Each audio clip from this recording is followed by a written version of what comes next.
देखो, सबसे बड़ा बात है मैथ्स में जो हम टॉपिक चुने हैं, बात पे ध्यान देना। कुछ लोग को मन में ये होता है कि जो हमें आता है वही पढ़े, बात समझे। लेकिन एग्जामिनर जो है वो थोड़ी पता करने गया कि क्या आता है वही पढ़े, उसी से एग्जाम से क्वेश्चन दे, उसी चैप्टर से। तो हम कोशिश कर रहे हैं बिल्कुल धीरे धीरे धीरे धीरे समझाने का। अब एक एक टॉपिक, अब इससे कभी भेंटे नहीं हुआ। क्षेत्रमिति कौन बहुत बड़ा टॉपिक है। अभी इसके बाद ज्यामिति हम लोग करेंगे 4 क्वेश्चन के बाद।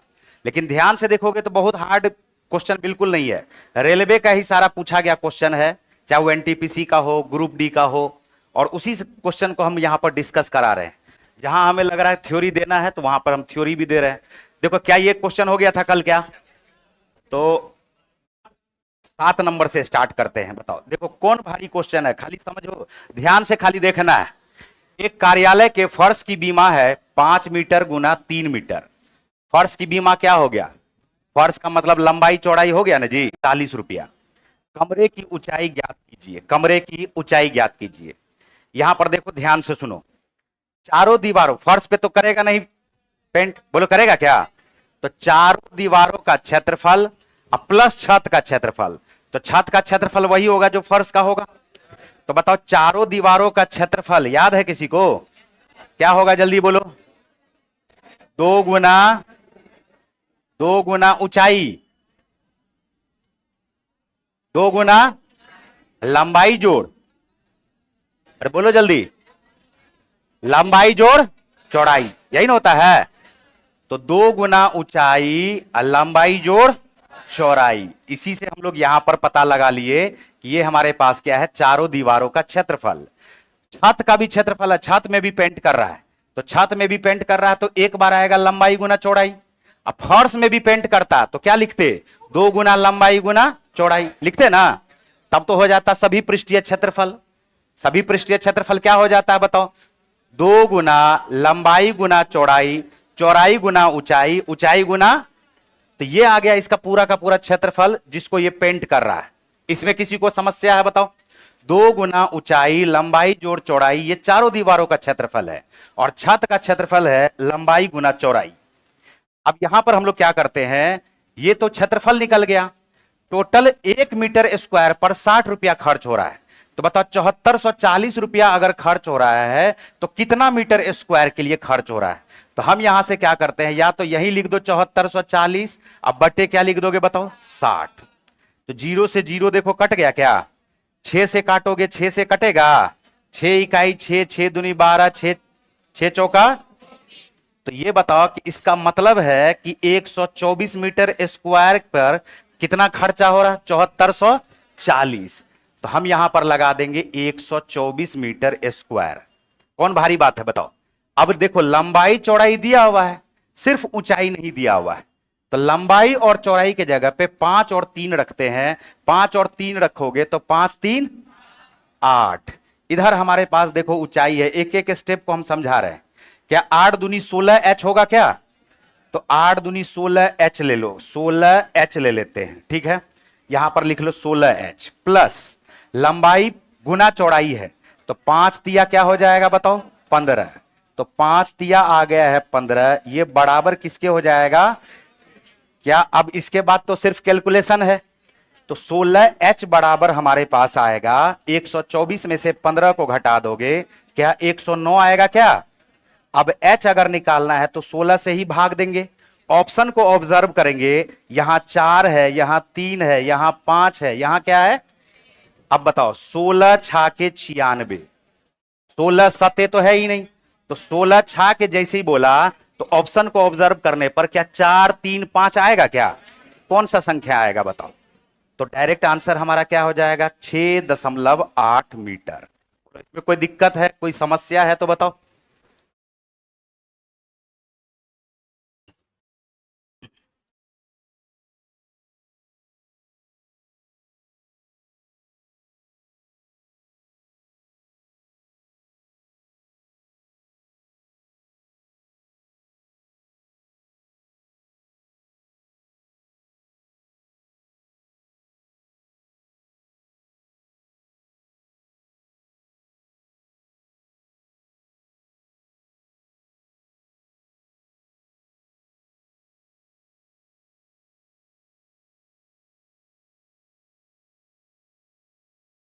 चारों दीवारों का क्षेत्रफल याद है ना, 2 गुना ऊंचाई गुना लंबाई जोड़ चौड़ाई, और छत का क्षेत्रफल होगा लंबाई गुना चौड़ाई।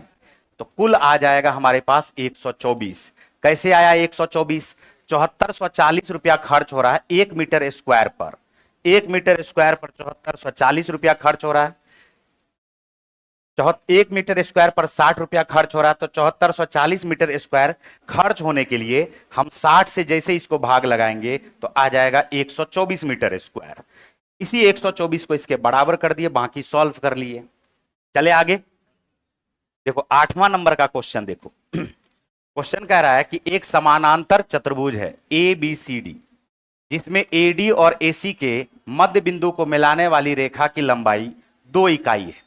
यदि समांतर चतुर्भुज का परिमाप 20 इकाई दिया हुआ है तो एडी की लंबाई ज्ञात करें। जैसे ही बोला समांतर चतुर्भुज, तो समांतर चतुर्भुज हमारे दिमाग में आ जाना चाहिए कि समांतर चतुर्भुज होता क्या है। तो समांतर चतुर्भुज क्या होता है, याद है किसी को? वैसा चतुर्भुज जिसके आमने सामने की भुजा बराबर तथा समानांतर हो। बोलो इसमें किसी को कोई दिक्कत है? बिल्कुल दिक्कत नहीं होना चाहिए। ये हमारे पास है ए बी सी और डी। ए बी सी और क्या है, डी है। ठीक है, कहा यह जा रहा है कि एडी और एसी का मध्य बिंदु, एसी का मतलब हो गया ये इसका विकर्ण हो गया, नहीं हो गया? अब एडी का मध्य बिंदु, एडी का जो मध्य बिंदु है, एडी का मध्य बिंदु और एसी का मध्य बिंदु, किसका मध्य बिंदु? एसी विकर्ण का मध्य बिंदु को मिलाने वाली जो रेखा है, इसका लेंथ दिया हुआ 2 इकाई। हमसे क्वेश्चन में पूछा जा रहा है बताइए एडी का लेंथ कैसे निकलेगा। एक थ्योरम होता है मिड पॉइंट थ्योरम, जो ज्योमेट्री में होता है, इस पे ध्यान देना। किसी भी त्रिभुज के जो लिखना चाहते हो उसको लिख सकते हो, mid point theorem most important theorem है। लिख लो मिड पॉइंट थ्योरम, लिखो मध्य बिंदु प्रमेय, mid point theorem, mid point theorem, मध्य बिंदु प्रमेय, मध्य बिंदु प्रमेय, मध्य बिंदु प्रमेय। किसी त्रिभुज के, किसी त्रिभुज के, किसी त्रिभुज के दो भुजाओं के, किसी त्रिभुज के दो भुजाओं के मध्य बिंदु को मिलाने वाली रेखा, किसी त्रिभुज के दो भुजाओं के मध्य बिंदु को मिलाने वाली रेखा, मिलाने वाली रेखा तीसरी भुजा के, तीसरी भुजा के समांतर, समांतर तथा आधी होती है। तीसरी भुजा के समांतर तथा आधी होती है। मध्य बिंदु प्रमेय, किसी त्रिभुज के दो भुजाओं के मध्य बिंदु को मिलाने वाली रेखा तीसरी भुजा के समांतर तथा आधी होती है। यहां बताओ, जैसे ही इस त्रिभुज में बात करते हैं, क्या है हमारे पास? A D C. क्या ये त्रिभुज दिख रहा है क्या? और इस त्रिभुज के दो भुजाओं के मध्य बिंदु को अगर मिला दिया जाए तो तीसरी भुजा के समांतर तथा आधी होगी क्या? अगर डीसी का आधा 2 है, अगर डीसी का आधा 2 है तो बताओ डीसी का क्या लेंथ होगा? 4। और डीसी का अगर 4 लेंथ है तो एबी का भी क्या लेंथ होगा? एडी का लेंथ अगर x मानोगे तो बीसी का लेंथ क्या मानना पड़ेगा? अब बताओ क्या इसका परिमाप नहीं निकलेगा क्या? तो परिमाप बोलोगे x plus x plus 4 plus 4, तो x प्लस एक्स हो गया 2x, 4 4 8, तो यही हो गया परिमाप। और परिमाप हमारे पास क्या दिया हुआ है? 20। परिमाप दिया हुआ है 20। तो जल्दी बताओ क्या 2x का लेंथ 12 आएगा क्या? और 2x का लेंथ अगर 12 आएगा तो x का लेंथ क्या आएगा? और x हमने किसका लेंथ माना था? AD का। तो बताओ AD का लेंथ क्या आ गया? 6 इकाई। कोई दिक्कत इसमें बताओ?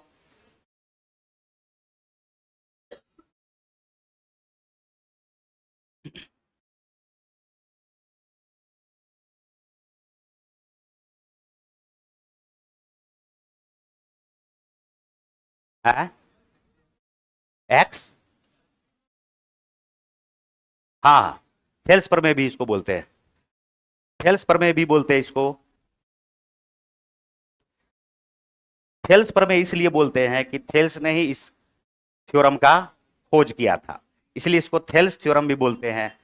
हालांकि उसने जो नाम रखा था वो नाम रखा था मिड पॉइंट थ्योरम, मध्य बिंदु प्रमेय।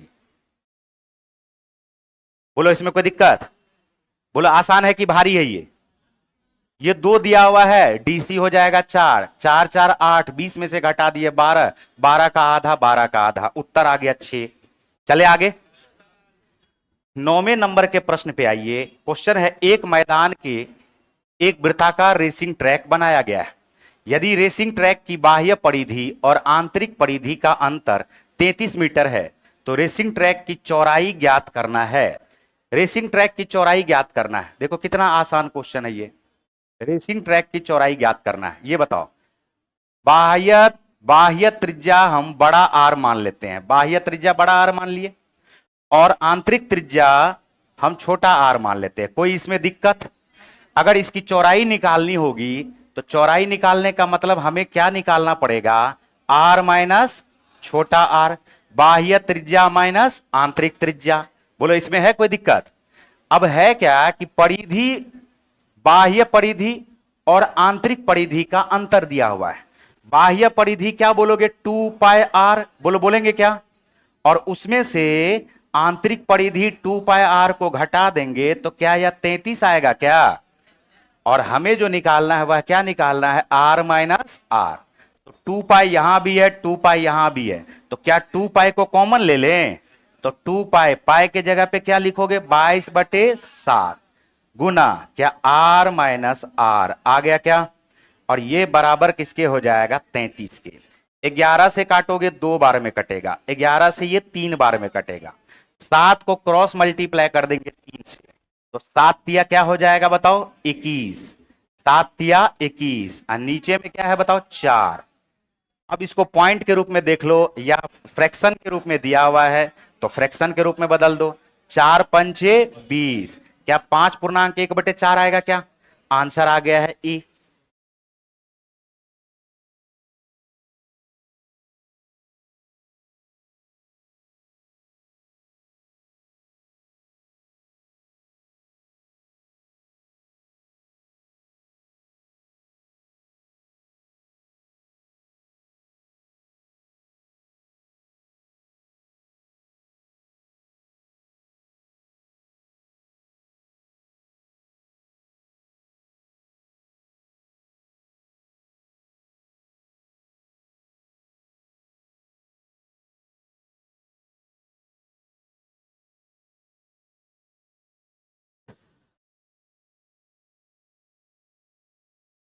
चले आगे,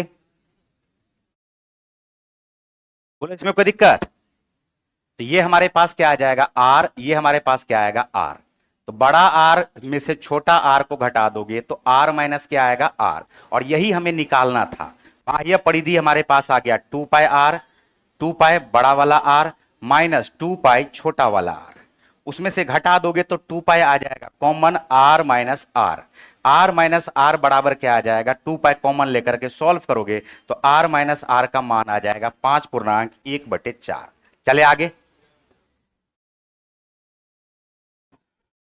10वां नंबर का क्वेश्चन है और ये लास्ट क्वेश्चन है इसका। 22 मीटर भुजा वाले एक वर्गाकार पार्क के मध्य 2 मीटर चौड़ी सड़कें बनाई गई है जो उसके लंबाई और चौड़ाई के समानांतर है। 100 रुपया प्रति वर्ग मीटर की दर से इस सड़क पर बजरी लगाने का खर्च क्या आएगा? खर्च क्या आएगा ये बताओ। सबसे पहले तो वर्गाकार, ये वर्गाकार एक पार्क है, ठीक है, ये वर्गाकार एक पार्क है। इसके बीचों बीच क्या किया गया है, बीचों बीच ऐसे रास्ता खींच लिया गया है, ठीक है, बीचों बीच ऐसे रास्ता खींच लिया गया है। ध्यान से सुनना, ये 2 मीटर का है, कितने मीटर का चौड़ा है, 2 मीटर, लेकिन 22 मीटर इसका क्या है बताओ, 22 मीटर इसका भुजा है। तो 22 मीटर अगर भुजा है, बात पे थोड़ा सा गौर करोगे, ये बोला 100 रुपया प्रति वर्ग मीटर की दर से इस पर बजरी बिछाना है। तो हम यहां से इसका क्षेत्रफल निकालते हैं, इस रास्ते का क्षेत्रफल निकालते हैं। तो रास्ते का जब क्षेत्रफल निकालेंगे तो लंबाई तो इसका 22 ही रहेगा, लंबाई क्या रहेगा, लेकिन चौड़ाई क्या हो जाएगा, 2। चौड़ाई क्या होगा, 2।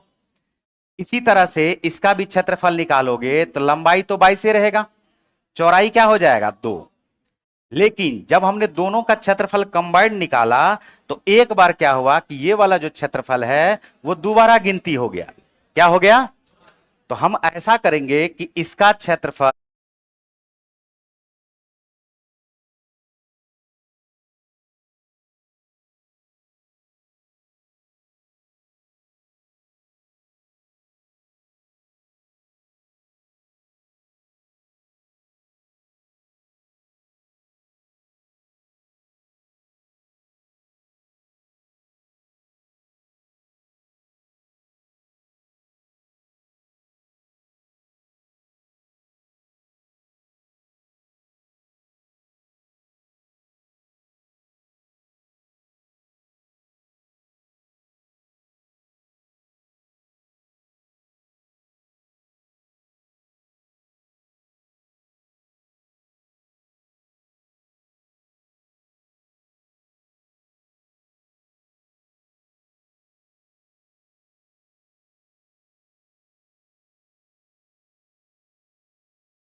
क्या हो गया, तो हम ऐसा करेंगे कि इसका क्षेत्रफल प्लस इसके क्षेत्रफल में से एक बार इसके क्षेत्रफल को क्या करेंगे, माइनस कर देंगे।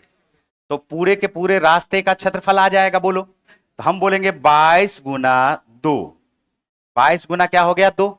और ऐसा ऐसा एक और रास्ता है तो फिर से किससे गुना कर देंगे, 2 से, बोलो कर देंगे क्या। और उसमें से हम माइनस किसको कर देंगे, तो ये 2 है, ये भी क्या है, 2। तो 2 मीटर का एक वर्ग दिख रहा है हमें, क्या 2 को 2 से गुना कर देंगे, भुजा का स्क्वायर कर देंगे तो क्षेत्रफल निकल जाएगा क्या।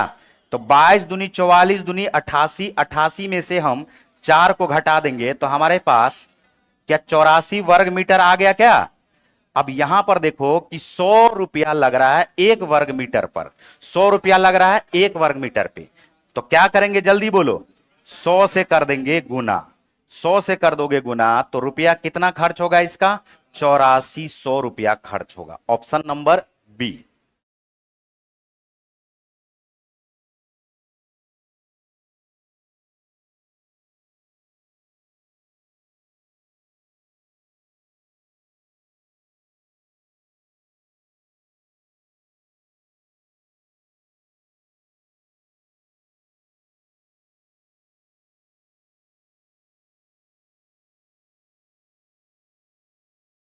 बोलो इसमें कोई दिक्कत है,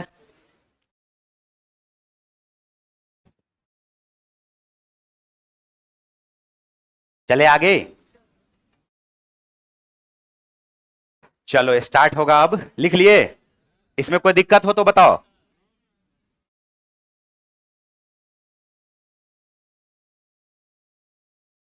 देखो स्लो पढ़ाना, कुछ लोग को लग रहा है स्लो आज पढ़ा रहे, लग रहा ना, उसका कारण है स्लो पढ़ाते हैं तो बोलता है फास्ट पढ़ाइए, फास्ट पढ़ाते हैं तो बोलता है स्लो पढ़ाइए। बात समझ में आ रहा है? तो राम भगवान भी पूरा भारत को खुश नहीं कर पाए, तो हम कौन गली का मूली है बताओ? तो सब पढ़िए लेता है तो सबको नौकरियन हो जाता है जी, ये बताओ? तो सबको नौकरी नहीं होगा, जो बात क्लियर है। नौकरी उसी को होगा जो उसका हकदार होगा, बात समझे? और जो मेहनत करेगा जुनून के हद तक, जुनून तक नहीं, जुनून के हद तक मेहनत करना पड़ेगा। जितना भी टॉपिक लिए हैं ये सिर्फ और सिर्फ तुम्हारे भलाई के लिए लिए हैं, ये सब टॉपिक, ये टॉपिक जो लिए हैं ना तुम्हारे भलाई के लिए लिए हैं। ये ज्यामिति है, ज्यामिति प्रोबेबिलिटी है, डीआई है, कोऑर्डिनेट है, लोग उस पर ध्यान नहीं देता है, लोग सिर्फ अरिथमेटिक पे ध्यान देता है, उसको लगता है अरिथमेटिक से ही सारा क्वेश्चन पूछेगा। अरिथमेटिक तो कमो बेश लगभग में बहुत सारे बच्चे बना लेते हैं, जो मेन मेन पार्ट है वही हम चाहते तो 10 चैप्टर ले आते अरिथमेटिक का, क्या दिक्कत था? रेशियो पढ़ाते, परसेंटेज पढ़ाते, प्रॉफिट लॉस 10-10 क्वेश्चन पढ़ाना है तो हमारे लिए तो और आसान था, और हम वो सब पढ़ा दिए हैं। यूट्यूब पे देखोगे तो प्लेलिस्ट में रखा हुआ, जाकर के देखो कैसे पढ़ाएं। अब ये सब टॉपिक है थोड़ा कम समझ में आता है, तो इसको कोशिश कर रहे हैं हम समझाने का, और ये सीख के जाओ। देखो यहां पर जितना भी ज्यामिति का 10 क्वेश्चन है और एक से एक क्वेश्चन है यहां पर, और सब में कुछ ना कुछ कॉन्सेप्ट है। देखो ये पहला क्वेश्चन, फिर से देखो पहला क्वेश्चन, x का मान ज्ञात कीजिए यदि ABCD एक समांतर चतुर्भुज है जैसा कि नीचे दिए गए चित्र में दिया गया है, जिसमें दो विकर्ण ACBD O पर प्रतिच्छेद करते हैं। OA बराबर x प्लस 3 है, OB बराबर y प्लस 2 है, OC बराबर 2x प्लस y है, और OD का लेंथ 3y है। तो कल ही हम बताए थे कि समांतर चतुर्भुज अगर दिया हुआ है तो इसके विकर्ण आपस में एक दूसरे को समद्विभाजित करते हैं। क्या करते हैं? जबकि सम चतुर्भुज अगर रहता तो लंब सम विभाजित करता, क्या करता? एक दूसरे को। सम चतुर्भुज के बारे में बात कर रहे हैं, अगर सम चतुर्भुज का विकर्ण रहता तो यह क्या करता? एक दूसरे को परपेंडिकुलर बाइसेक्ट करता, मतलब एक दूसरे को 90 डिग्री पर बाइसेक्ट करता। लेकिन ये तो समांतर चतुर्भुज ना है जी, तो ये तो लंब पे समद्विभाजित नहीं करेगा, लेकिन करेगा तो समद्विभाजित नहीं करेगा। तो हम बोलेंगे अगर AC हमारे पास है और BD हमारे पास कर्ण दिया हुआ है, तो हम यहां से बोल सकते हैं क्या AO का जो लेंथ है, क्या AO का लेंथ CO के लेंथ के बराबर है? क्या बताओ? तो हम बोल सकते हैं AO का जो लेंथ है या CO के बराबर है। AO का लेंथ हमारे पास x प्लस 3 है और CO का लेंथ हमारे पास क्या दिया हुआ बताओ? 2x प्लस वाई है, 2x प्लस वाई है। क्या बताओ x और y का रिलेशन यहां से निकलेगा कि नहीं निकलेगा? x और y का रिलेशन निकलेगा, x को घटा दोगे तो 3 जो बराबर आएगा, क्या x प्लस वाई के बराबर में 3 आएगा क्या? रुको अभी, इससे x और y नहीं निकला, फिर थोड़ा आगे बढ़ते हैं।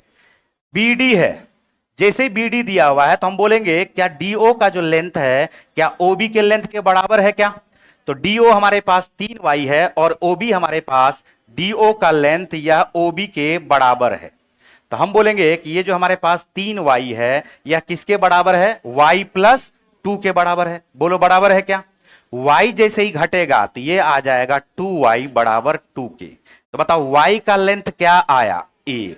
y का लेंथ क्या आया? और जैसे ही उठा के y का लेंथ 1 रखोगे तो जल्दी बताओ x का लेंथ क्या आएगा? तो उत्तर क्या आ गया बताओ? e। क्या इसमें समस्या है? बोलो है समस्या कोई? लिख लो इसको। है क्या होगा? एक में 2 ही जोड़ोगे तब ना 3 आएगा।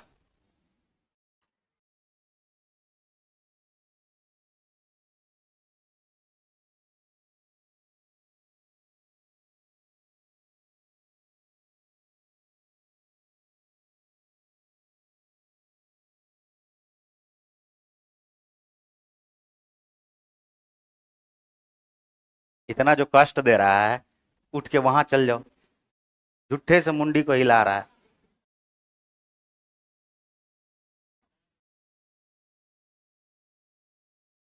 अरे बोलो इसमें कोई दिक्कत है?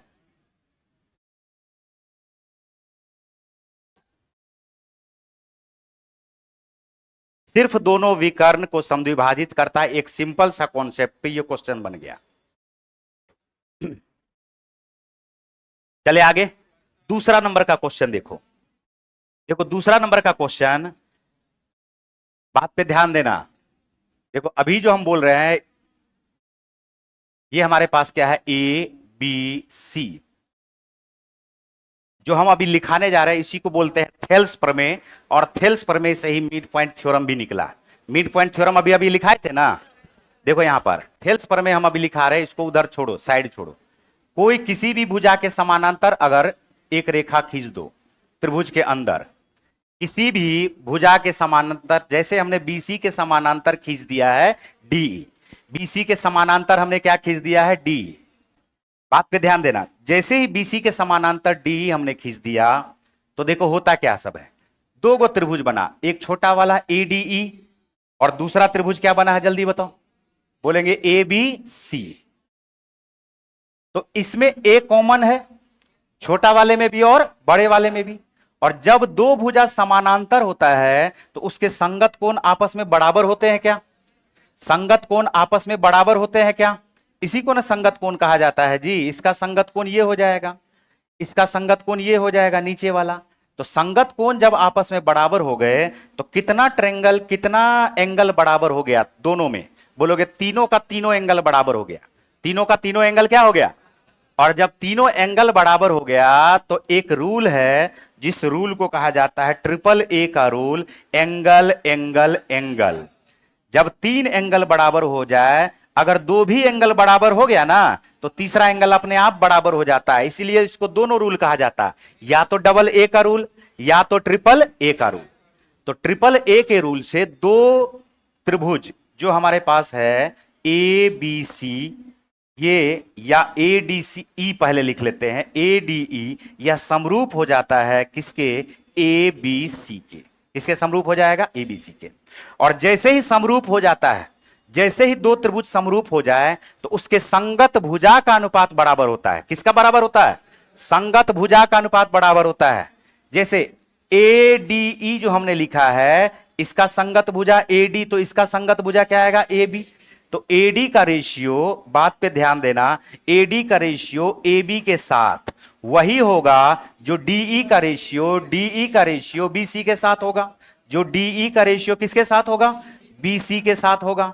और वही रेशियो होगा जो एई का रेशियो एसी के साथ होगा, एई का रेशियो किसके साथ होगा, एसी के साथ होगा। क्या ये बात आया समझ में, क्या हमने लिख दिया, जल्दी बताओ। दूसरा पॉइंट इसमें एक इंपॉर्टेंट पॉइंट है, इस पे ध्यान देना, कुछ लोग इस पे ध्यान नहीं देते। देखो एडी का रेशियो डीबी के साथ, एडी का रेशियो किसके साथ, इस बार संगत भुजा नहीं है ये, इस बार ये है एडी का रेशियो किसके साथ, डीबी के साथ, वही होगा जो एई का रेशियो किसके साथ, एई का रेशियो ईसी के साथ। लेकिन कुछ लोग अपना दिमाग लगा देते हैं, उसका कहना है कि डीई का जो रेशियो है यहां भी बराबर कर दीजिए बीसी के साथ, जो बिल्कुल भी बराबर नहीं होता है, जो बिल्कुल भी बराबर नहीं होता है। क्या ये पॉइंट समझ में आ रहा है क्या। हमने कहा संगत भुजा का अनुपात एडी का रेशियो एबी के साथ वही होगा जो एई का रेशियो एसी के साथ होगा, डीई का रेशियो वही होगा जो बीसी के साथ होगा। लेकिन एडी बटे डीबी बराबर एई बटे ईसी जरूर होगा, लेकिन बराबर नहीं होगा डीई बटे बीसी के। क्या ये बात आ रहा समझ में। और इसी से अभी अभी हमने बताया mid point theorem, mid point theorem, mid point theorem का मतलब क्या, ये दोनों बराबर है क्या, देखो दोनों बराबर है क्या। दो भुजाओं के मध्य बिंदु को मिलाने वाली रेखा हमने यहां पर अभी अभी लिखाया था, यह क्या होता है, तीसरी भुजा के समांतर तथा आदि।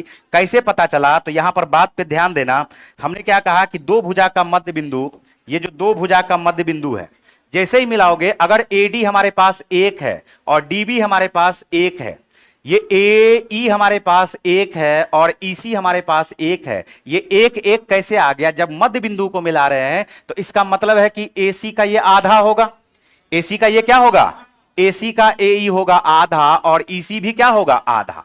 तो हम बोलेंगे एडी का रेशियो, एडी का रेशियो डीबी के साथ, एडी का रेशियो, बात पे ध्यान देना, एडी का रेशियो एबी के साथ ये बराबर होगा एई का रेशियो किसके साथ, एसी के साथ। बात समझ में आ रहा है। और यहां पर देखो दो संगत भुजा का अनुपात बराबर, और तीसरा एंगल छोटे वाले में और बड़े वाले में दोनों में कॉमन होने के कारण बराबर। तो हम बोलेंगे क्या कि एस ए एस से ये दोनों का दोनों त्रिभुज क्या हो जाएगा, समरूप हो जाएगा। और जैसे ही दोनों त्रिभुज समरूप हुआ तो इसका मतलब संगत भुजा भी बराबर हो जाएगा। यानी तीसरा जो संगत भुजा हमारे पास पड़ा हुआ है वो कौन सा है बताओ, बोलोगे डीई बटे बीसी। डीई बटे क्या, बीसी। ये हमारे पास एक है और ये रेशियो हमारे पास 2 है, तो बताओ डीई का रेशियो बीसी के साथ क्या हो जाएगा, तो बोलोगे वही होगा जो इन दोनों का है 1:2 ही हो जाएगा क्या। अब डीई का रेशियो बीसी के साथ 1:2 होगा तो बीसी का जो मान हो जाएगा वह हो जाएगा 2 गुना डीई। 2 गुना क्या आ जाएगा, डी। अभी अभी हमने कहा कि दो भुजा के मध्य बिंदु को मिलाने वाली रेखा तीसरी भुजा के समानांतर तथा आधी होती है, यानी तीसरी भुजा के समानांतर डीई बराबर हम लोग लिख सकते हैं हाफ ऑफ बीसी। बोलो लिख सकते हैं क्या। और जैसे ही संगत कोण भी बराबर हो जाएगा, संगत कोण भी बराबर हो जाएगा, तो दो समांतर भुजा अगर है तो संगत कोण बराबर, लेकिन दो संगत कोण बराबर है तो ये दोनों भुजा समांतर होगा कि नहीं होगा बताओ। ये दोनों प्रूफ हुआ कि नहीं हुआ। इसी को कहते हैं मिड पॉइंट थ्योरम और इसी को क्या कहते हैं, थेल्स प्रमेय। कुछ बात आया समझ में। लेकिन इस बात को ध्यान रखना है, थोड़ा सा जल्दी से इसको लिख लो। अब आते हैं क्वेश्चन पे। ये अलग अलग चीज है दोनों।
क्या ये बात क्लियर हुआ। और इसको याद रखो बिल्कुल, जो हम लिखाए हैं यहां से इसको ध्यान रखना है। इससे बहुत सारा क्वेश्चन बनता है समरूपता से खास करके।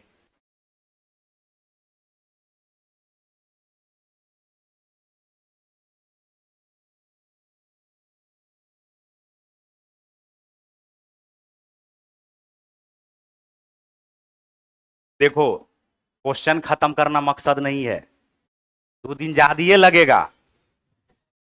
अगर क्वेश्चन खत्म करने का मकसद रहता तो आओ शाम में 6 से 7। बात समझ में आ रहा है। 20 क्वेश्चन करा देते 40 मिनट में, हैं क्वेश्चन भी खत्म हो जाता है। यहां पर देखो, यहां पर ध्यान से चले, मिटाई इसको, लिखो लिखो जल्दी से।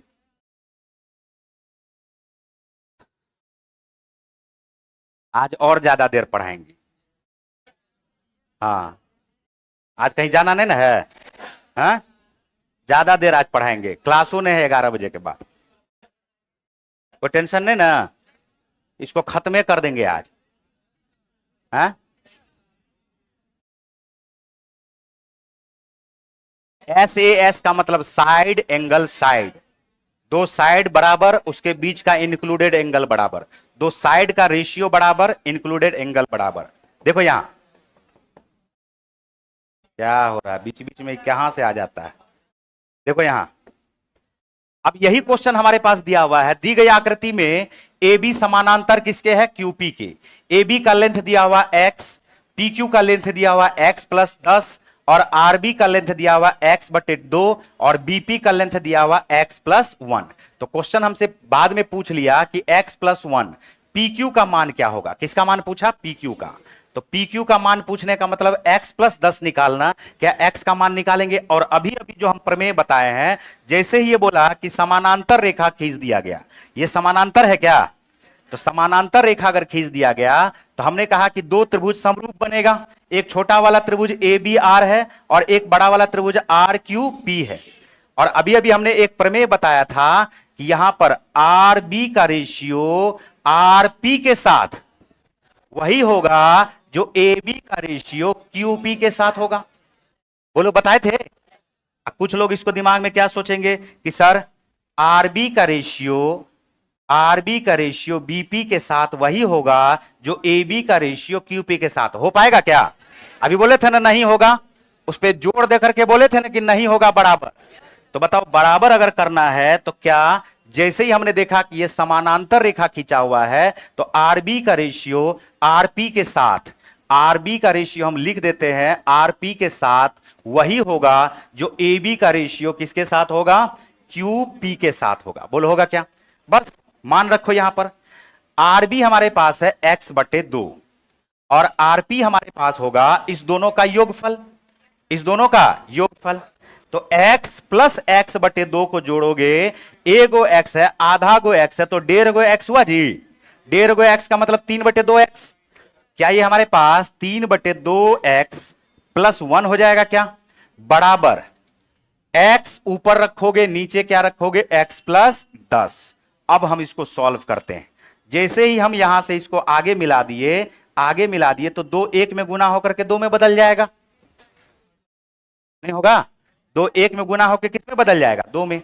अब इसके ऊपर में ये 2 नीचे चला आएगा, इसका नीचे में 2, इसके नीचे में 2, 2 2 कट गया, ये x कट गया, तो 1/3x प्लस 2 बराबर 1/x प्लस 10। तो बताओ 3x प्लस 2 का जो मान है क्या x प्लस 10 के बराबर है क्या? x को घटा दोगे 3x में से तो 2x आएगा और 10 में से 2 को घटा दोगे 8 आएगा। x का मान क्या होगा? जैसे ही x का मान आ गया 4, तो जल्दी बताओ PQ का मान क्या होगा? x प्लस 10, 4 में 10 को जोड़ देंगे, उत्तर क्या आ जाएगा? 14 इकाई। आंसर आ गया डी।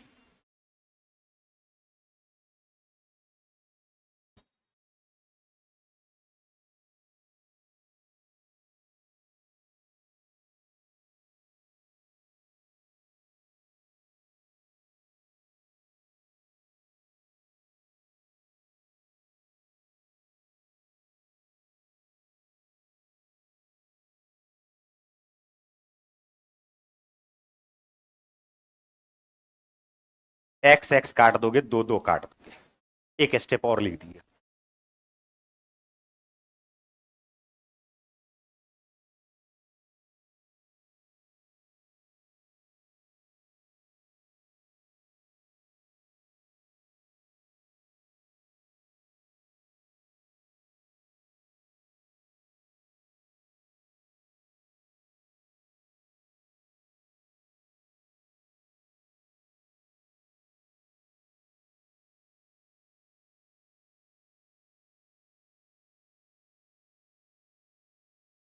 आरपी, आरपी बराबर पी क्यू है।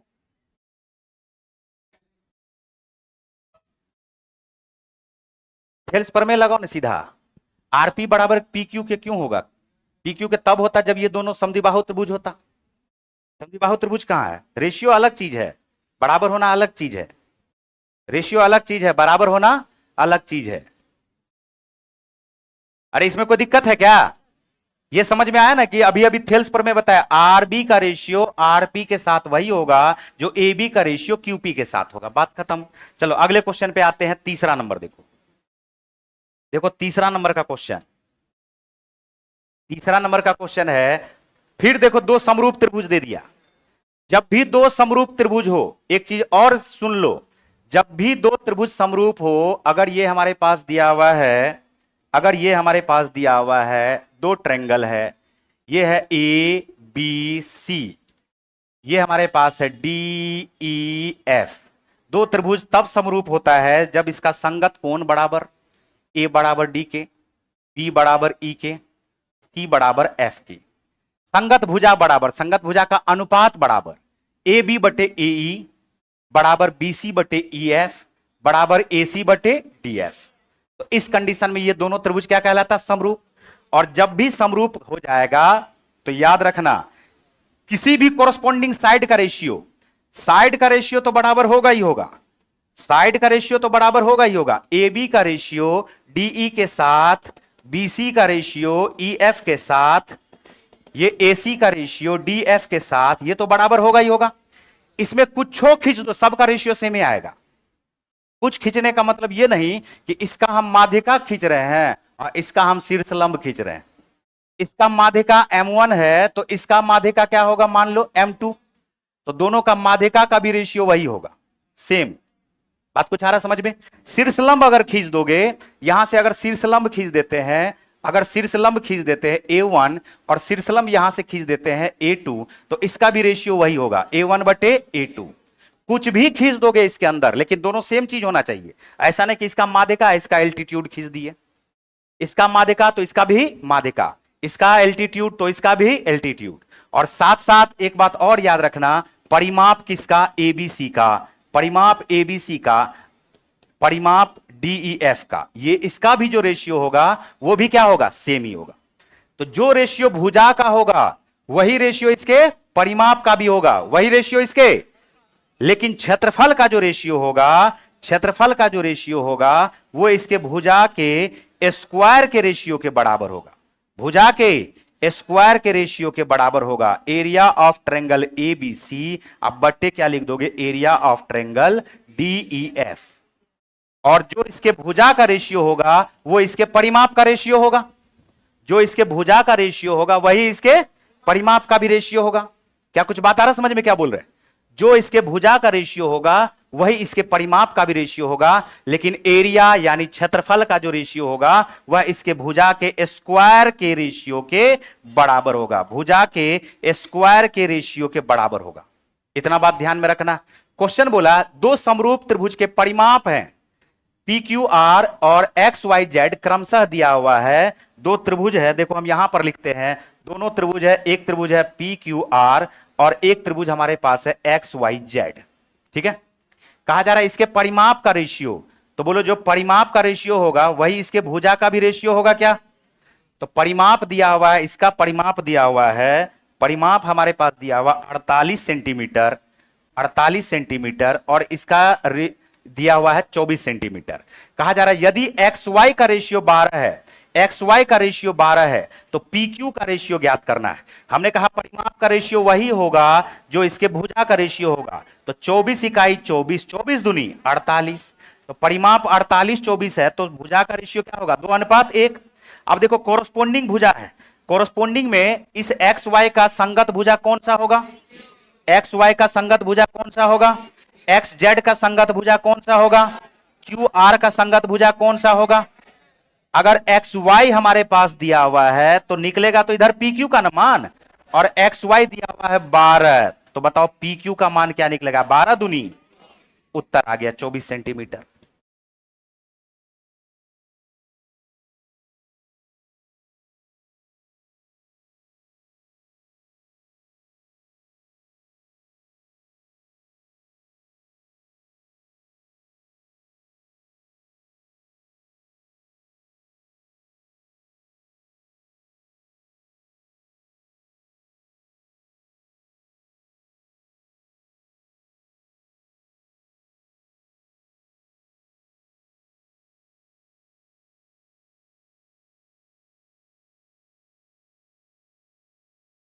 क्या बात क्लियर हो रहा है? बार बार हम रिपीट कर रहे हैं, भुजा का रेशियो, माध्यिका का रेशियो, शीर्षलंब का रेशियो, कोण समद्विभाजक का रेशियो, परिमाप का रेशियो सब बराबर होगा जब दो त्रिभुज समरूप होंगे। ठीक, एरिया का जो रेशियो होगा, क्षेत्रफल का जो रेशियो होगा, चाहे वो भुजा का रेशियो हो, माध्यिका का रेशियो हो, परिमाप का रेशियो हो, उन सब का कोई भी रेशियो जो दिया हुआ हो उसके स्क्वायर के बराबर होगा। अगर माध्यिका इसमें दे देता, बोलता माध्यिका है इसका 12 सेंटीमीटर, 24 से 48 सेंटीमीटर, और इसका माध्यिका है 24 सेंटीमीटर, तो बोलता भुजा का रेशियो निकालिए, तब भी निकाल लेते आराम से। माध्यिका देकर के एरिया भी पूछ सकता है क्या? बिल्कुल पूछ सकता है। माध्यिका दे दिया 12 सेंटीमीटर और ये दे दिया 6 सेंटीमीटर, माध्यिका दे दिया मान के चलो एबीसी का 12 सेंटीमीटर, PQR का 12 सेंटीमीटर, ये माध्यिका बोल रहा है, पहले का माध्यिका दे दिया 12 सेंटीमीटर और दूसरे का माध्यिका दे दिया 6 सेंटीमीटर। बोलेगा क्या, बताइए इसके एरिया का अनुपात क्या होगा, क्या करोगे, दिया है माध्यिका का रेशियो, लेकिन पूछ दिया एरिया का अनुपात, क्या करोगे? रेशियो निकालोगे। 6 इकाई 6, 6 दूनी 12, 6 इकाई 6, 6 दूनी 12।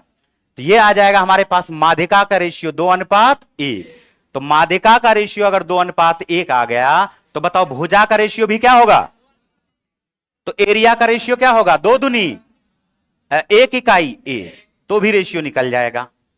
परिमाप का रेशियो है, एरिया का रेशियो पूछेगा, तब भी जो परिमाप का रेशियो है उसका स्क्वायर कर दोगे तो एरिया का रेशियो निकल जाएगा।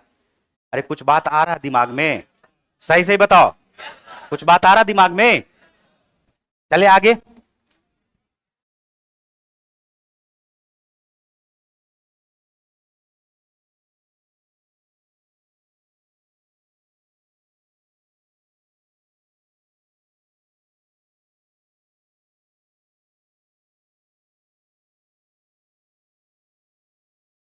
चले आगे।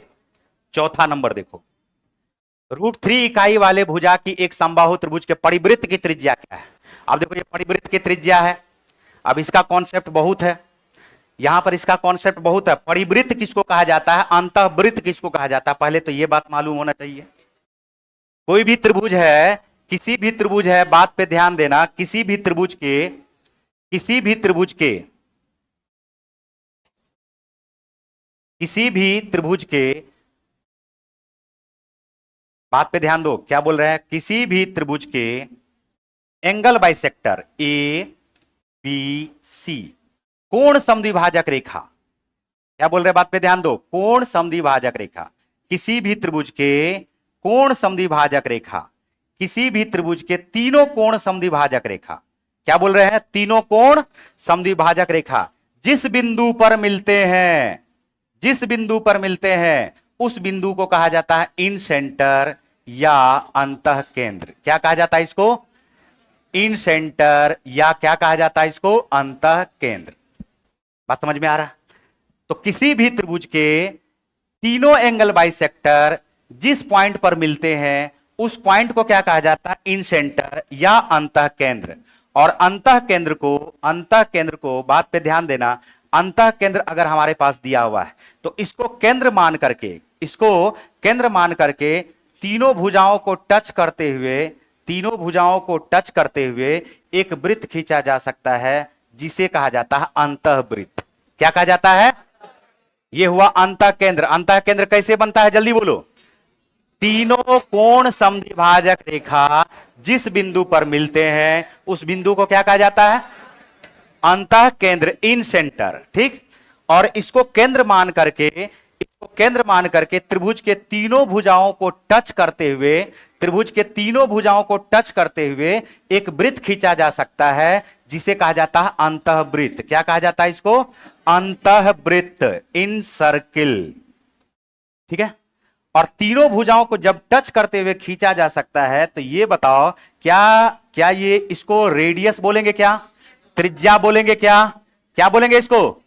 त्रिज्या बोलेंगे। क्या बोलेंगे इसको? ये वाला त्रिज्या नहीं है, देखो नया त्रिज्या यहां पर बना रहे हैं, इसको क्या बोलेंगे? त्रिज्या बोलेंगे। क्या असल में इसको त्रिज्या नहीं अंतः त्रिज्या बोलेंगे। क्या बोलेंगे इसको? अंतः त्रिज्या या अंतःवृत्त की त्रिज्या, और इसी को कहा जाता है इन रेडियस। क्या कहा जाता है इसको? इन रेडियस, जिसको डिनोट किया जाता है छोटा आर से। किसे डिनोट किया जाता है? अंतःवृत्त की त्रिज्या। ये क्या कहलाता है? अंतः त्रिज्या। कुछ लोग के दिमाग में चल रहा होगा कि ये सर डायरेक्ट आप कैसे समझे कि एक तो बीसी पर यह लंब भी हो जाएगा, बीसी पर लंब भी हो जाएगा, और बीसी ये जो हमारे पास है ओ, मान के चलो इसका नाम डी रखते हैं, इसका नाम ई रखते हैं, और इसका नाम एफ रखते हैं। कैसे पता चला सर कि ओ डी, ओ ई, ओ एफ तीनों बराबर ही होगा? तीनों बराबर ही होगा। कैसे पता चला? तो पता चलेगा, देखो ऐसे पता चलेगा, बात पे ध्यान दो, बिल्कुल पता चलेगा। क्या एक बात पता है क्या कि ये जो है किसी भी बिंदु से अगर दो स्पर्श रेखाएं खींची जाए तो ये दोनों का दोनों स्पर्श रेखा बराबर होगा। दोनों का दोनों स्पर्श रेखा क्या होगा? और जैसे ही दोनों स्पर्श रेखा बराबर होगा तो यहां से इस स्पर्श रेखा पर खींचा गया लंब, इस स्पर्श रेखा पर खींचा गया लंब, ये दोनों भी क्या होगा? जल्दी बोलो, बराबर होगा कि नहीं होगा? बोलो बराबर होगा। बस वही बात है। देखो थोड़ा सा इसको देखो गौर से, ये हमारे पास क्या है, ए बिंदु है, ये क्या है, ए बिंदु। इस सर्किल के बाहर में ए बिंदु है, क्या हम बोल सकते ए एफ बराबर ए ई के होगा? ये स्पर्श रेखा दिख रहा है, और जैसे ही स्पर्श रेखा दिख रहा है तो इस स्पर्श रेखा पर केंद्र से कितना डिग्री का कोण बनेगा जी? कितना डिग्री का कोण बनेगा बताओ? तो ये दोनों बराबर हुआ, और इसी तरह से ये तीसरा भी बराबर होगा क्या? इसी को क्या कहा जाता है, इन रेडियस, अंतः त्रिज्या। और अंतः त्रिज्या के बारे में बात कर रहे हैं, ये इन सेंटर है, इसको कहा जाता है इन सेंटर। दो तीन प्रकार का इसमें क्वेश्चन पूछा जाएगा। किसी भी त्रिभुज में अगर अंतः त्रिज्या निकालना हो, किसी भी त्रिभुज में अगर अंतः त्रिज्या निकालना हो, तो हम बोलते त्रिभुज का क्षेत्रफल बटे सेमी पेरीमीटर कर देंगे। त्रिभुज का क्षेत्रफल बटे क्या कर देंगे हम लोग, अर्ध परिमाप। अर्ध परिमाप देखो साबित सबको किया जा सकता है, लेकिन इसमें टाइम लगेगा। तो हम यहां पर सिर्फ लिखा रहे हैं कि किसी भी त्रिभुज में इन रेडियस या अंतः त्रिज्या बराबर त्रिभुज का क्षेत्रफल बटे सेमी पेरीमीटर। कुछ स्पेशल त्रिभुज होता है जिसको कहा जाता है, एक तो समकोण त्रिभुज, और एक स्पेशल त्रिभुज होता है जिसको कहा जाता है समबाहु त्रिभुज। बोलो कहा जाता है क्या? तो समबाहु त्रिभुज और समकोण त्रिभुज, ये दोनों का दोनों क्या होता है, एक स्पेशल त्रिभुज है। इस पे भी ध्यान देना। हमने कहा कि ये समकोण त्रिभुज है। क्या है ये? समकोण त्रिभुज। तीन तरह से अंतः त्रिज्या को याद रखा जा सकता है, तीनों तरह से इसको याद रखोगे। क्या इसको याद रखोगे? तो किसी भी त्रिभुज में इन रेडियस बराबर त्रिभुज का क्षेत्रफल बटे सेमी पेरीमीटर। समकोण त्रिभुज में त्रिभुज का क्षेत्रफल, ये परपेंडिकुलर है, ये बेस है, ये हाइपोटेनियस है, कर्ण है। तो समकोण त्रिभुज में इन रेडियस बराबर बोलोगे perpendicular plus base minus hypotenuse का आधा। और समबाहु त्रिभुज में इन रेडियस बराबर त्रिभुज का एक भुजा बटे लिखोगे 2√3। इसको कहा जाता है, इसको याद रखोगे। इन रेडियस बराबर क्या होगा, त्रिभुज का क्षेत्रफल बटे सेमी पेरीमीटर। समकोण त्रिभुज में इन रेडियस बराबर क्या हो जाएगा, अंतः त्रिज्या बराबर लंब प्लस आधार माइनस कर्ण का आधा। और समबाहु त्रिभुज में इन रेडियस बराबर क्या हो जाएगा, भुजा बटे 2√3। भुजा बटे 2√3। जल्दी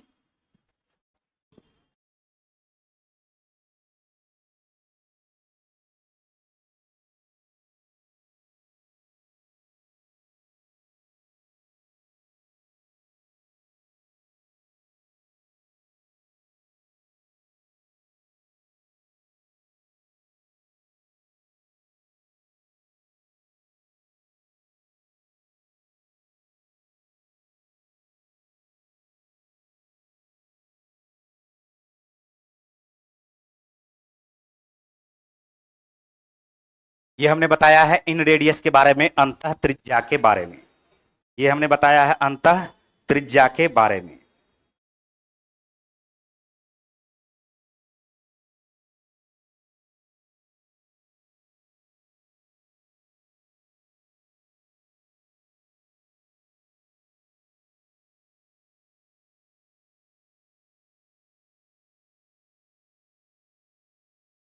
हो गया?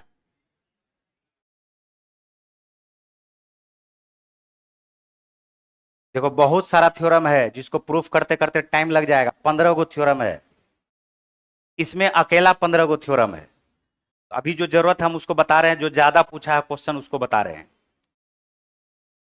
अब पूछेगा सरकम रेडियस के बारे में, परित्रिज्या के बारे में, परित्रिज्या के बारे में।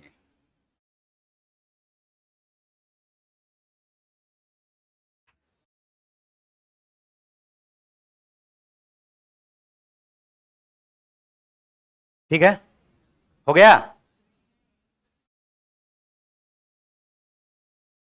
लिख रहा है कि घास रहा है जी? अरे जल्दी जल्दी लिखो यार, इतना हम तो दिल्ली पहुंच जाते। अबे दिल्ली दिल्ली का मास्टर ठगता है बे। तुम हमको क्या सिखा रहे हो? दिल्ली का मास्टर क्या है, कुछ नहीं है। पटना में है, बिहार में जो मिट्टी में, हमारे गांव में चलो ना, गांजा भी पीता है, मैथ भी बनाता है, बैठा रहता है, बैंक पीओ का क्वेश्चन दो बना देगा। समझे? फालतू वाला बात नहीं बोलना है। हमारे गांव में कुत्ता बिल्ली भी ऑनर्स रहता है। चलो देखो यहाँ,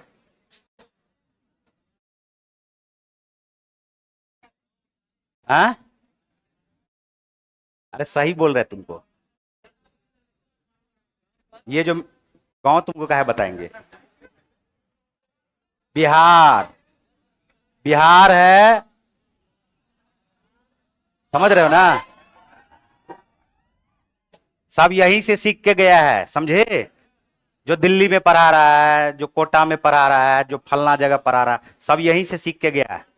पहले पैदा लिया यही आया, पहले पटना में सीखा, फिर जाकर के वहां पढ़ा रहा है। तो फालतू वाला बात नहीं बोलना है। सबका बाप हम अपने हैं। लो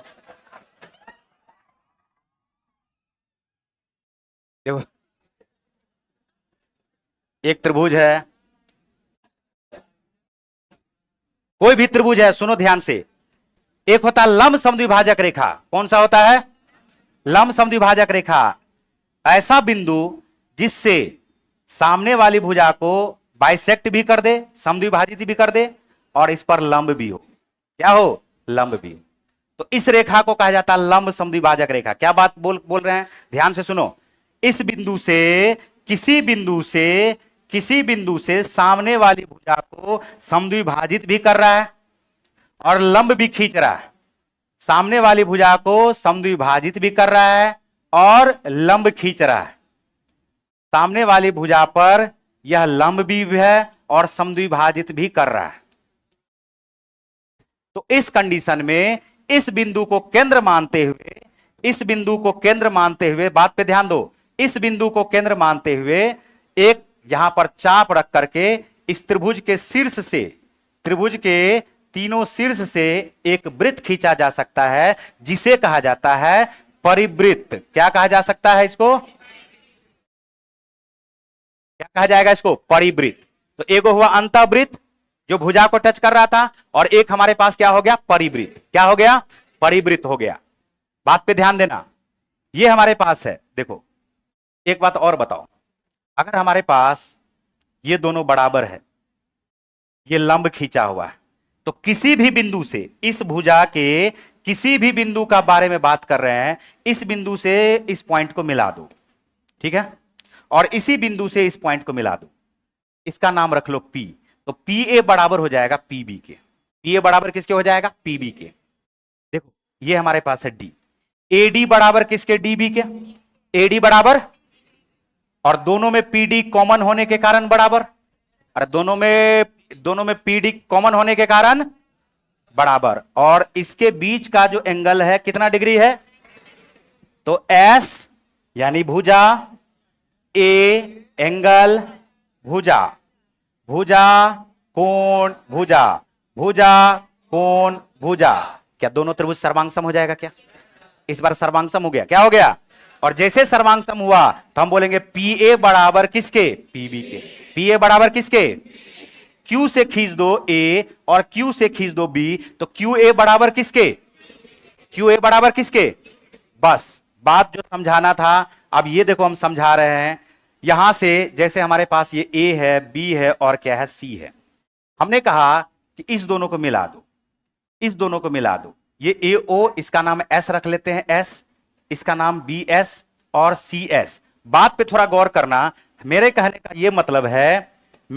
ये मतलब है कि अगर हम बोले कि ये BD है और CD दोनों बराबर, और SD दोनों में कॉमन होने के कारण बराबर, इधर भी 90 डिग्री, इधर भी 90 डिग्री, क्या ये दोनों सर्वांगसम होगा क्या? और जैसे सर्वांगसम हुआ तो BS बराबर किसके? अरे BS बराबर किसके जी? और इसी तरह से इस त्रिभुज में भी देखोगे तो AS बराबर किसके हो जाएगा? और जब तीन भुजा बराबर हो जाए, इसका मतलब इस जगह से इसका दूरी, इसका दूरी, इसका दूरी सेम हुआ। और जैसे ही सेम हुआ तो क्या इसको त्रिज्या मान करके तीनों बिंदु से एक वृत्त नहीं खींच सकते हैं क्या? तो इसीलिए ये बन गया परित्रिज्या, और इसको हम लोग क्या बोलते हैं? परिवृत्त बोलते हैं। और ये जो हमारे पास AS है, BS है, SC है, इसी को कहा जाता है AS बराबर BS बराबर CS। इसी को कहा जाता है सरकम रेडियस या परित्रिज्या या परिवृत्त की त्रिज्या। कुछ बात आया समझ में? कुछ बात आया समझ में? अब इसी के बारे में हम बात कर रहे हैं कि किसी भी त्रिभुज में परिवृत्त की त्रिज्या, किसी भी त्रिभुज में, तीनों में फिर से होगा, किसी भी त्रिभुज में परिवृत्त की त्रिज्या भुजाओं का गुणनफल बटे लिखोगे 4 गुना त्रिभुज का क्षेत्रफल। फिर स्पेशल आता है, एक आता है समकोण त्रिभुज। क्या आता है ये? समकोण त्रिभुज। और एक स्पेशल आएगा त्रिभुज समबाहु त्रिभुज। क्या आएगा? समबाहु त्रिभुज। तो समकोण त्रिभुज में परिवृत्त की त्रिज्या बराबर हो जाएगा हाइपोटेनियस की आधी, कर्ण की आधी। कर्ण का क्या हो जाएगा? आधा। और परिवृत्त की त्रिज्या अगर निकालना है समबाहु त्रिभुज में तो ये हो जाएगा भुजा बटे √3। भुजा बटे √3। अब इसी को क्या करना है? याद रखना है फिलहाल। बाकी तो बहुत चर्चा इस पे हो सकता है, लेकिन बस इसको याद रखना है। पहचान गए परिवृत्त की त्रिज्या किसको कहा जाता है, क्यों कहा जाता है?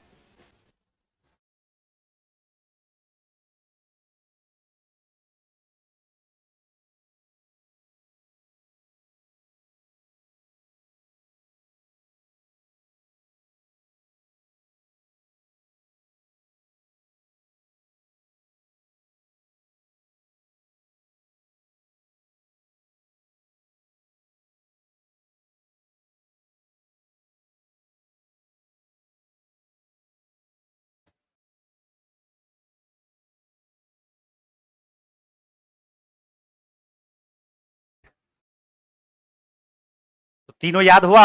6 गो लिखा है पॉइंट, याद हुआ जी? चलो, रीजनिंग का बहुत डिमांड आ रहा है, बुलाओ सर को।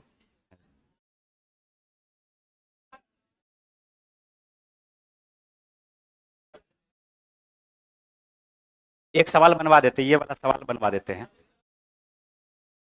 हाँ,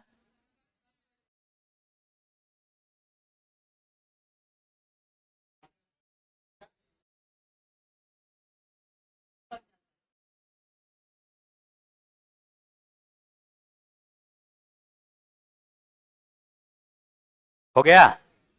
बस एक सेकंड सर, एक क्वेश्चन बता देते हैं, आ जाइए आप। पढ़े जी? पहले एक बार खाली रिपीट कर दो जल्दी से। किसी भी त्रिभुज में इन रेडियस या अंतः त्रिज्या बराबर क्या होगा? जल्दी बोलो। अरे अब ये न लिखा है जी, गजब, भूल गया। किसी भी त्रिभुज में अंतः त्रिज्या बराबर त्रिभुज का क्षेत्रफल बटे अर्ध परिमाप। दो स्पेशल केस होगा। समकोण त्रिभुज में, समकोण त्रिभुज में इन रेडियस बराबर क्या हो जाएगा? लंब प्लस आधार माइनस कर्ण का आधा, बोल होगा। और समबाहु त्रिभुज में इन रेडियस बराबर भुजा बटे 2√3, भुजा बटे 2√3। आ जाओ ऊपर, यह है सरकम रेडियस परित्रिज्या। परित्रिज्या बराबर होगा त्रिभुज, त्रिभुज के किसी भी त्रिभुज के बारे में बात कर रहे पहले। किसी भी त्रिभुज में भुजाओं का गुणनफल बटे 4 गुना क्या आ जाएगा? क्षेत्रफल। 4 गुना क्या आ जाएगा? लेकिन दो स्पेशल केस से ज्यादा क्वेश्चन रहता है। 90% क्वेश्चन जो पूछा है स्पेशल केस से पूछा है अभी तक में। ये बताओ, समकोण त्रिभुज में परिवृत्त की त्रिज्या बराबर क्या होगा? कर्ण की आधी। समबाहु त्रिभुज में परिवृत्त की त्रिज्या बराबर क्या होगा? a बटे √3। √3 इकाई वाले एक समबाहु त्रिभुज के परिवृत्त की त्रिज्या कितनी है? सेकेंडों नहीं लगेगा, आंसर आ गया। लेकिन उसके पीछे कितना सारा लॉजिक है, समझ में आया? समबाहु त्रिभुज में तो क्या बोलोगे? √3 a बटे क्या हो जाएगा? √3 अभी अभी लिखा के आए हैं, और a हमारे पास क्या होगा? √3। अब बटे क्या कर दोगे? √3। आंसर क्या आ जाएगा? a। बोलो हुआ क्या ना? आ जाइए सर।